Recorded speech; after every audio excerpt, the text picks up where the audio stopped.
ბრიტანეთის ელჩი ბოლო პერიოდია კაბინეტიდან კაბინეტში დადის პირადად და მათ შორის პარლამენტის წევრებთან და პირდაპირ ითხოვს, რომ საქართველოში არ შემოვიდეს რუსული გაზი თუ ბენზინი და როდესაც მას ეუბნებიან, რომ ერთი უბედურებაა, რომ იმისთვის რომ ბიზნეს აუგზავნო შენ რუსეთიდან ბენზინის შემოტანა თუ რაიმე ენერგომატერიალების შემოტანა ბიზნესს რო აუგზავნო სახელმწიფომ, ამიტომ სახელმწიფომ უნდა დაუწესოს სანქციები რუსეთს.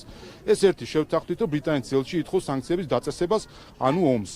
მეორე, როცა მას ეუბნებიან პირადად ბრიტანეთის ელჩს, რომ კი, მაგრამ თუ კი ჩვენ ბიზნესს თუ კი დავასანქცირებთ რუსეთს, თუ რაღაცა ბიზნესს აუგზავნოთ, არ შემოიტანს ბიზნესი რუსეთიდან იაფ ბენზინს მოუწევს ძვირი ბენზინის ყიდვა, რა ვიცი, ბრიტანეთში ან სადმე და ჩვენ მოსახლეობისთვის გაძვირდება საწვავის და ზოგადად ცხოვრებას, რომ გაძვირდება საწვავი, გაძვირდება პური, გაძვირდება ყველა პროდუქტი.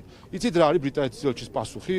რომ არა უშავს, რა იყო, ჩვენთანაც გაძვირდა და თქვენთანაც ძვირი გადაიხადოს მოქალაქეებმა. აი ესეთი ადამიანი, მე ქართულ ენაზე გველაპარაკება და სიყვარულს ეფიცება, აი ამ ფარისევლობას რო ხედავთ ბრიტანეთის ელჩისგან, აი ეს არის მთავარი. რა თქმა უნდა, ჩვენ ხედავთ პირდაპირ არის მცდელობა, საქართველოს ჩაითრიონ რუსეთთან ესკალაციაში, საქართველოს ჩაითრიონ ცეცხლის კალში, რომელიც უნდა მოუწყონ რუსეთს. თუ რამის თავი აქვს, აგერ იციან სადაა ფრონტის ხაზი. თუ უნდა რუკას ჩაუგდებს, სად გადის ზუსტად ფრონტის ხაზი, ბრიტანეთის, გერმანიის ჩასვან ახლა თავის ჯარისკაცები, გაუშვან იქ სანგრებში და იომონ, თუ რამის თავი აქვს და თუ არაფრის თავი არ აქვს, შეეშვნან საქართველოს ჩათრევას ამ უბედურებას.